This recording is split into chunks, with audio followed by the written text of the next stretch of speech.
दोस्तों, आपके मन में कभी न कभी यह सवाल आया होगा कि मनुष्य का भाग्य कब लिखा जाता है। क्या हमारा भाग्य पहले से लिखा होता है? क्या हमारे भाग्य में जो भी कुछ घटता है वो पहले से तय है?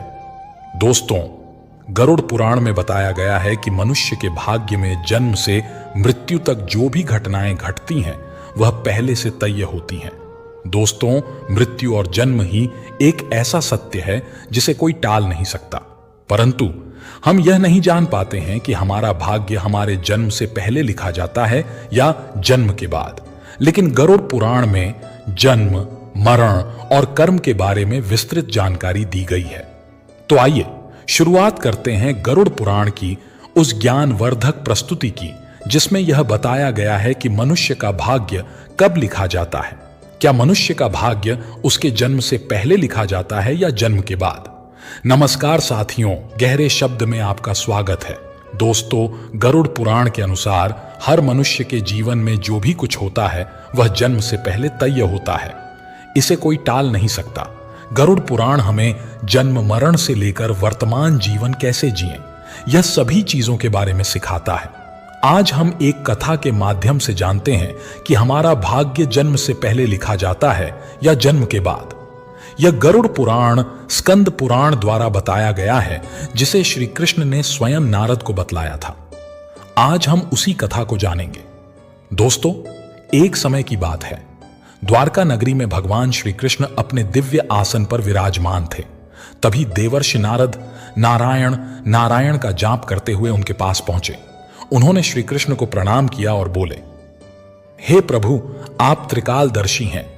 मैंने सुना है कि जो जीव मनुष्य जन्म लेता है क्या उसका भाग्य पहले से लिखा होता है? हे प्रभु, मैं जानना चाहता हूं कि मनुष्य के साथ जो कुछ घटनाएं घटित होती हैं वह उसके जन्म से पहले तय होती हैं या वह अपने पिछले जन्म के कर्मों का फल भोगता है। क्या यह सत्य है या हम अपनी मेहनत और कर्मों से इसे बदल सकते हैं? भगवान श्री कृष्ण नारद की बात सुनकर मुस्कुराए और बोले, हे नारद, आपका यह प्रश्न बहुत ही गुणकारी और महत्वपूर्ण है। यह प्रश्न मानव जाति के जन्म, कर्म और मृत्यु पर आधारित है। फिर श्री कृष्ण बोले, हे नारद, मैं तुम्हें एक कथा सुनाता हूं जो न केवल तुम्हारे इस प्रश्न का उत्तर देगी बल्कि हर मनुष्य के लिए एक चेतावनी और प्रेरणा भी होगी। तुम इस कथा को पूरे ध्यानपूर्वक सुनो। देवर्षि नारद ने कहा, हे प्रभु, मैं इस कथा को पूरे ध्यानपूर्वक और अंत तक सुनूंगा। कृपया आप यह कथा सुनाएं। फिर श्री कृष्ण ने नारद को कथा सुनानी शुरू की। उन्होंने कहा, हे नारद, प्राचीन काल में एक विशाल और समृद्ध राज्य था जिसका नाम अभयपुरी था। उस राज्य का शासक राजा धर्मेश प्रताप था। राजा धर्मेश प्रताप अत्यंत धर्मात्मा और न्यायप्रिय था। वह सदैव अपने राज्य की प्रजा के कल्याण के लिए कार्य करता था और धर्म का पालन करता था। उसे भगवान से एक संतान का आशीर्वाद चाहिए था ताकि वह अपने राज्य का कार्यभार किसी योग्य उत्तराधिकारी को सौंप सके। हे नारद, राजा धर्मेश प्रताप और रानी ने कई वर्षों तक तपस्या की। उनकी तपस्या से भगवान शिव प्रसन्न हुए और उन्हें संतान प्राप्ति का वरदान दिया। फिर एक दिन भगवान शिव के आशीर्वाद से रानी गर्भवती हुई। राजा और रानी अत्यंत प्रसन्न थे क्योंकि वे चाहते थे कि उनका पुत्र महान शासक बने और राज्य को सुख समृद्धि की ओर ले जाए। परंतु जब रानी ने पुत्र को जन्म दिया तो वह बच्चा विकलांग और शारीरिक रूप से कमजोर था। उसके शरीर की हड्डियां टूटी हुई थीं और वह शारीरिक रूप से अक्षम था। राजा धर्मेश प्रताप का दिल टूट गया। उसने भगवान से यह सवाल पूछा कि ऐसा क्यों हुआ। तब राजा ने भगवान श्री कृष्ण से मिलने का निर्णय लिया और अपने दुखों को साझा करने के लिए उनके पास पहुंचा। राजा ने भगवान से पूछा, हे प्रभु, मैंने इतनी तपस्या की, यज्ञ किए, फिर भी मेरे पुत्र का जन्म विकलांग क्यों हुआ?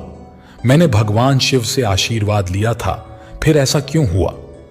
क्या यह मेरे भाग्य में पहले से लिखा हुआ था? श्री कृष्ण मुस्कुराए और बोले, हे राजा, तुम सही कहते हो कि तुम्हारा पुत्र विकलांग जन्मा है। क्या तुम जानते हो कि तुम्हारे पुत्र का जन्म इस प्रकार क्यों हुआ? यह तुम्हारे द्वारा किए गए पूर्व जन्मों के कर्मों का फल है। यह तुम्हारे पिछले जन्म के कर्मों का परिणाम है जो तुम्हारे भाग्य में लिखा हुआ था। लेकिन इसका कारण यह नहीं है कि तुम्हारा भाग्य पहले से ही पूरी तरह निश्चित था। यह घटना तुम्हारे और तुम्हारे पुत्र के कर्मों का फल है जो उसके पिछले जन्मों से जुड़ा हुआ है। राजा ने आश्चर्यचकित होते हुए पूछा, हे प्रभु, क्या भाग्य वास्तव में पहले से लिखा होता है? श्री कृष्ण ने कहा, जन्म, मृत्यु और जीवन के उतार चढ़ाव पहले से निर्धारित होते हैं, लेकिन जो कर्म हम करते हैं वे हमारे भाग्य को बदल सकते हैं। जिस दिन तुम्हारे पुत्र का जन्म हुआ उस दिन तुम्हें एक विशेष संतान का वरदान प्राप्त हुआ था, लेकिन उस संतान को चुनौतियां मिलना आवश्यक था ताकि वह अपने जीवन में धैर्य, साहस और पराक्रम को विकसित कर सके। उसका भविष्य केवल उस समय के कर्मों से नहीं बना था, बल्कि यह तुम्हारे पिछले जन्मों के कर्मों का परिणाम था। श्री कृष्ण ने राजा से कहा, हे राजन, भाग्य और कर्म में बहुत गहरा संबंध है। हमारे कर्म ही हमारे भाग्य का निर्माण करते हैं। यही कारण है कि हमें जीवन में अपने कर्मों को सदैव धर्म और सत्य के मार्ग पर रखना चाहिए। श्री कृष्ण ने कहा, हे राजन, जो कुछ भी तुम्हारे जीवन में घटित होता है वह तुम्हारे पिछले जन्म के कर्मों का परिणाम है। यदि तुम्हारा बेटा विकलांग जन्मा है तो यह उसकी आत्मा के पिछले जन्म के कर्मों का फल है। जब तुम एक पुण्यात्मा के रूप में जन्म लेते हो तो तुम्हारे जीवन में कठिनाइयां और संघर्ष अवश्य होंगे। इस दुनिया में हर आत्मा को कुछ न कुछ कष्ट भोगना पड़ता है ताकि वह अपने पिछले कर्मों को समाप्त कर सके।